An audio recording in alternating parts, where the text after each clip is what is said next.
ಕೇಳುವುದಕ್ಕಾಗಿ ಬಂದೆ. ಹೇಳು. ಇದುವರೆಗೆ ತುಂಗೆ ಎಲ್ಲಿದ್ದಾಳೆ ಎನ್ನುವಂತಹ ಸಮಸ್ಯೆ ನಿಮ್ಮನ್ನು ಕಾಡ್ತಾ ಇತ್ತು. ಎಲ್ಲಿದ್ದಾಳೆ? ತುಂಗೆ ಸದಾನಂದನ ಮನೆಯಲ್ಲಿದ್ದಾಳೆ. ಅಪ್ಪಿ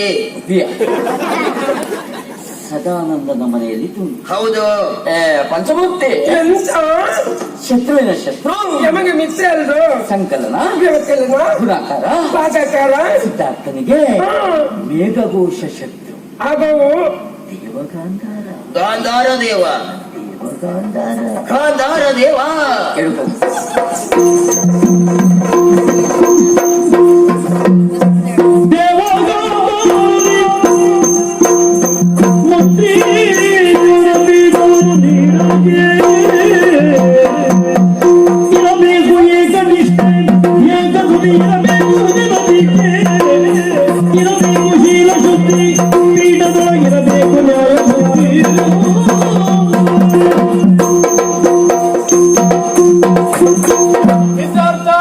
ವಿದ್ಯಾಭ್ಯಾಸವನ್ನು ಕರಗತ ಮಾಡಿಕೊಂಡು ದೇವಗಾಂಧಾರ ಪೀಠಕ್ಕೆ ಬಂದಿದ್ದೀಯ.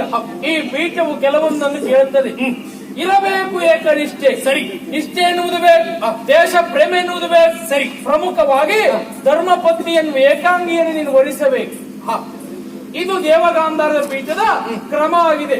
ಅದಿ ಇದಷ್ಟು ನಿಷ್ಠೆಯನ್ನು ಒಪ್ತಿ ಅಂತಂದ್ರೆ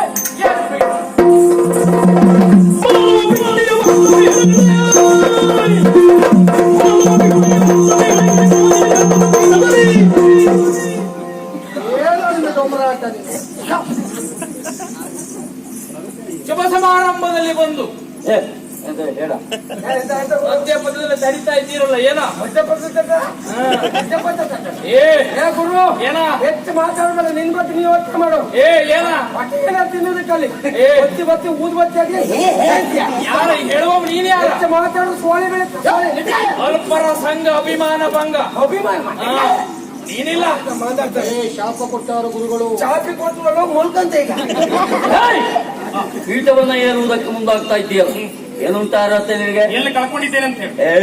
ಏನು ವಿದ್ಯಾಭ್ಯಾಸ ಹಣ ಕೊಟ್ಟ ನಾನ ನನ್ನ ಹೆಂಡತಿಯ ಪರಿಶ್ರಮದಿಂದ ನನಗೆ ದೊರಕಿರುವಂತ ಪೀಠ ಇದೆ. ಹೆಂಡತಿ ಪರಿಶ್ರಮ.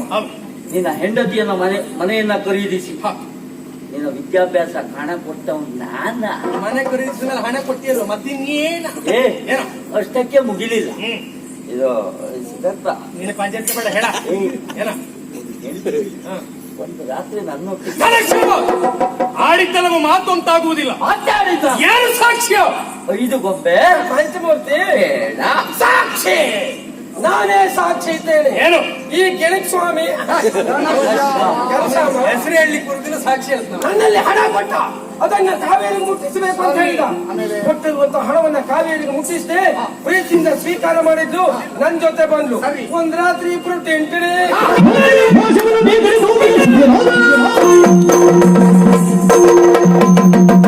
ಹಣವನ್ನು ಕೊಡುವುದಕ್ಕಾಗುದಿಲ್ಲ ಅಂತ ಹೇಳಿದ್ರೆ ಬೇರೆ ವ್ಯವಸ್ಥೆಯನ್ನು ನಾನು ಮಾಡಿಕೊಳ್ತಾ ಇದ್ದೆ. ಅದರ ಬದಲಾಗಿ ಇಂತ ಏಳೆ ಕಾರ್ಯಕ್ರಮವನ್ನು ಮಾಡಿದೆ. ಕಂಡವರಿಗೆ ಸರಗಾಸಿದ್ಯೋ ವ್ಯಭಿಚಾರಿಣಿ ಮುಖ ತೋರಿಸುವ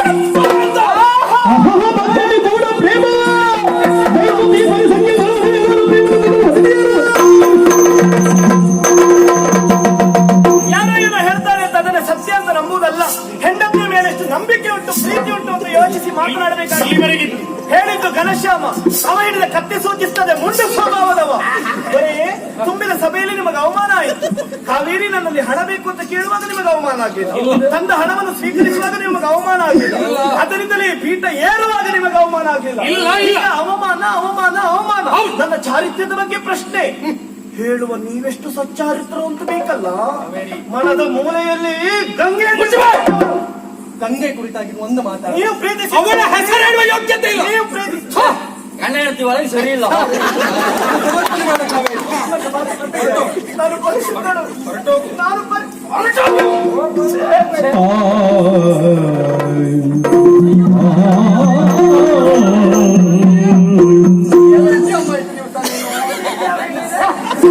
ಯಾರು ಬಂದು ಸಾಕು ಬಂದು ಸಾಯ್ತೇವೆ.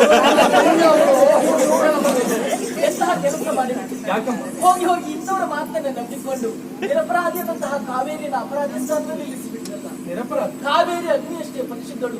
ಆವತ್ತು ಘನಶ್ಯಾಮ ಇಂತಹದೊಂದು ಕೋರಿಕೆಯನ್ನು ಮುಂದಿಟ್ಟಂತಹ ಹೊತ್ತಿಗೆ ಕಾವೇರಿಯ ಮಾನವನ್ನು ಉಳಿಸಬೇಕೆನ್ನುವಂತಹ ಕಾರಣಕ್ಕಾಗಿ ಅವತ್ತು ಘನಶ್ಯಾಮನ ಅಂತಃಪುರವನ್ನು ಪ್ರವೇಶಿಸಿದವಳು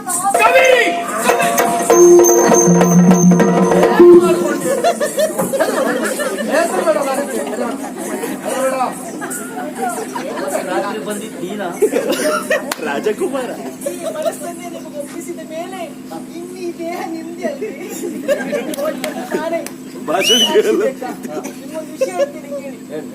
ಮನುಷ್ಯನ ಮನಸ್ಸನ್ನ ಪರಿಶುದ್ಧವಾದಂತಹ ಭೂಮಿಗೆ ಹೋಲಿಸಿದ್ದಾರೆ. ಅಲ್ಲಿ ಪ್ರೀತಿಯನ್ನು ಬೆಳೆಯಬಹುದು, ದ್ವೇಷವನ್ನು ಬೆಳೆಯಬಹುದು. ಯಾವ್ದು ಬೆಳೆಯುವ ಆಯ್ಕೆ ನಿಮಗೆ ಬಿಟ್ಟಿಲ್ಲ. ಅವತ್ತು ಬಂದು ನಾನೇ ಸಾಕ್ಷಿ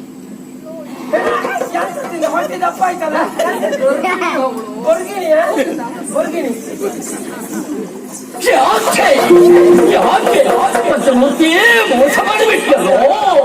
ಎಂತ ಇದು ಗೊತ್ತಾನದ ಕಟ್ಲೆ ಆಗಿತ್ತೆ ಅಲ್ವಾ ನಾ ಕಾಣ್ಲೇ ಇಲ್ಲ.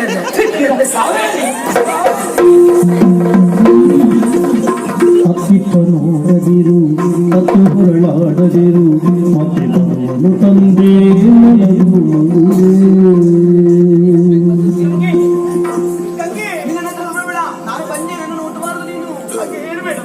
ಸುರಿವ ಕಂಬ ನೀವರದಿ ಗಂಗೆಯ ಕರ ಬಿಡಿದು ಕಾವೇರಿ ಬಾಲ್ಯವ ಮರಿದಿ ನೆನಪಿನ ಆವೇರನು ಮಧುರ ಮಾತಿನಲ್ಲಿ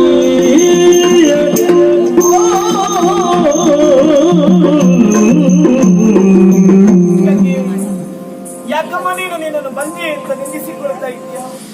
ಬಂಜೆ ನೀನಲ್ಲ ತಾಯಿ. ನಾನು ಚಿಕ್ಕವಳಿರುವಾಗ ನನ್ನಪ್ಪ ನನ್ನನ್ನು ಹಣಕ್ಕಾಗಿ ಮಾರಾಟ ಮಾಡುವುದಕ್ಕೆ ಮುಂದಾದ.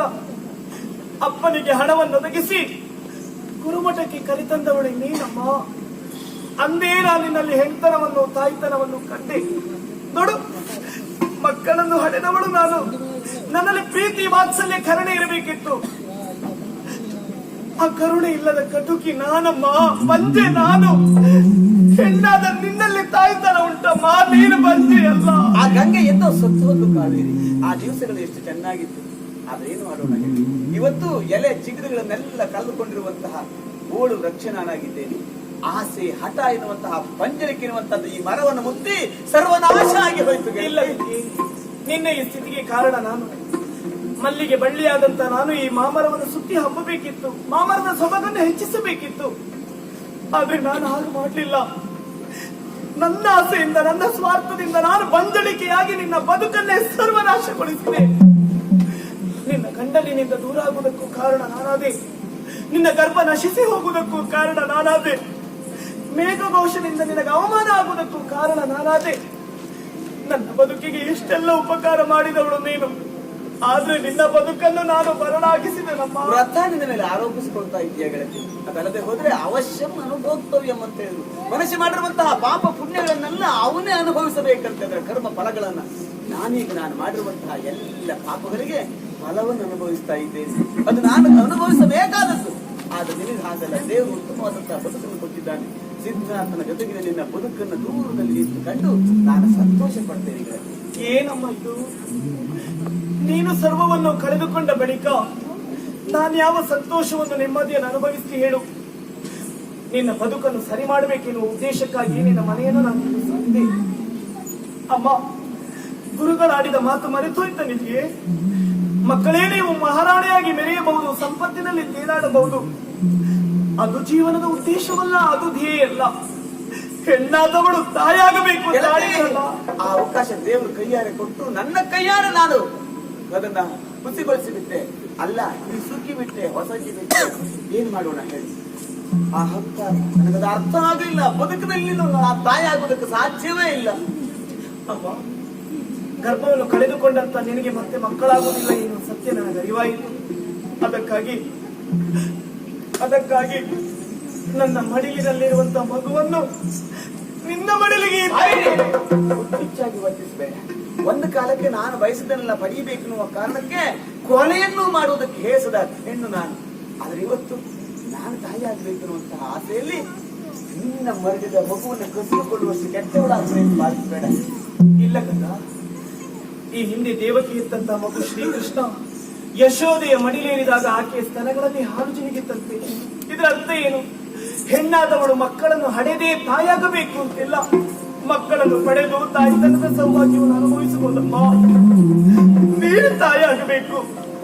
ನಿನ್ನ ಮಡಿಲಿನಲ್ಲಿ ಮಗುವಳುವ ಧ್ವನಿಯನ್ನು ನಾನು ನೋಡಬೇಕು. ನೀನು ಮಗುವೆ ಅಂತ ಪ್ರೀತಿಯಿಂದ ಹಾಲುಡಿಸುವ ಚಂದವನ್ನು ನಾನು ಕಣ್ತುಂಬಿಸಿಕೊಳ್ಬೇಕಮ್ಮ. ಅದಕ್ಕಾಗಿ ನನ್ನ ಈ ಕರುಣ ಕೊಡಿಯನ್ನು ನಿನ್ನ ಮಡಿಲಿಗೆ ಗೀತಾ ಇದ್ದೇನೆ. ನನ್ನನ್ನು ತಾಯಿಯಾಗಿಸುವುದರಲ್ಲಿ ನಿನ್ನ ಸಂತೋಷ ಅಡಗಿದೆ. ಹಡೆಯದ ಹೆಣ್ಣಿನ ಮಡಲನ್ನು ತುಂಬುವಂತ ನಿನ್ನ ಒಡಲು ತ್ಯಾಗದ ಕಡಲುಗಳಲ್ಲಿ ನೀನು ತ್ಯಾಗಕ್ಕೆ ಏನು? ಗೆಳತಿ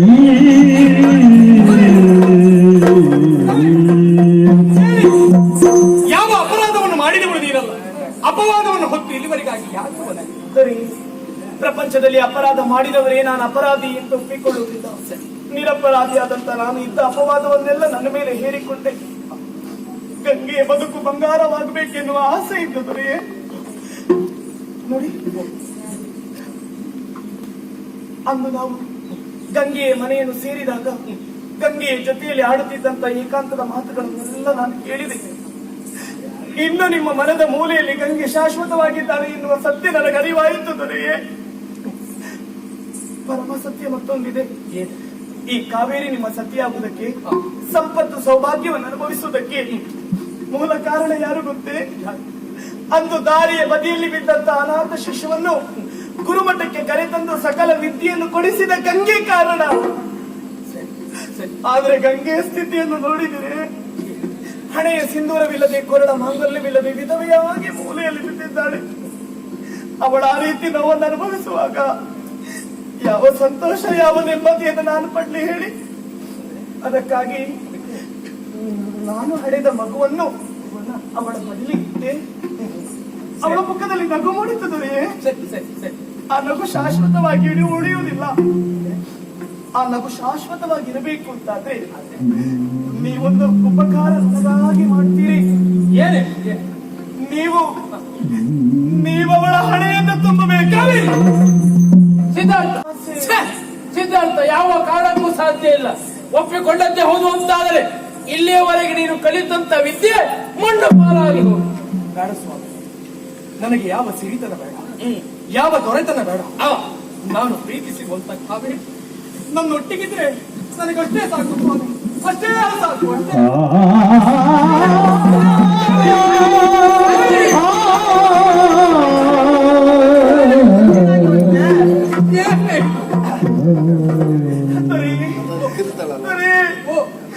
ಗುರುಗಳಾಡಿದ ಮಾತು ಸತ್ಯ. ಅಂದ್ರೆ ಅಮ್ಮ, ಇಲ್ಲಿಯ ಪೀಠ ಏರುವವನಿಗೆ ಏಕ ಸತ್ಯ ಇರಬೇಕು. ಸರಿ, ಇದನ್ನು ತಿಳಿದ ನಾನು ಗಂಗೆಯ ಮನೆಗೆ ಬರುವ ಮೊದಲೇ ವಿಷ ನನ್ನ ಬದುಕನ್ನು ಹಸನಾಗಿಸಬೇಕಿರುವಂತಹ ಬರದಲ್ಲಿ ನಿನ್ನ ಬದುಕನ್ನ ಕೊನೆಗೊಳಿಸಿಕೊಂಡು ಬಿಟ್ಟಿದ್ದೇನೆ. ಕೊನೆಗೂ ನನ್ನನ್ನ ಮತ್ತೆ ಕೊಲೆಗಾರಿಕೆಯನ್ನಾಗಿಸಿ ಬಿಟ್ಟಿಲ್ಲ ನೀನು. ಗೆಳತಿಯ ಇಲ್ಲಪ್ಪ, ಈ ಕಾವೇರಿಯ ದೇಹ ನಿನ್ನಿಂದ ದೂರ ಆಗಿರಬಹುದು, ಆದ್ರೆ ಕಾವೇರಿಯ ಉಸಿರು ನಿನ್ನ ಮಡಿಲಿನಲ್ಲಿದೆಯಪ್ಪ. ಈ ಉಸಿರಿಗೆ ನೀನು ಹೆಸರಾಗಬೇಕು. ನೋಡಿ, ನನ್ನ ಹಣೆಯಲ್ಲಿ ರಾರಾಜಿಸುತ್ತಾ ಇದೆ ಸಿಂಧೂರ. ಇದು ಗಂಗೆಯ ಹಣೆಯನ್ನು ಅಲಂಕರಿಸಿದ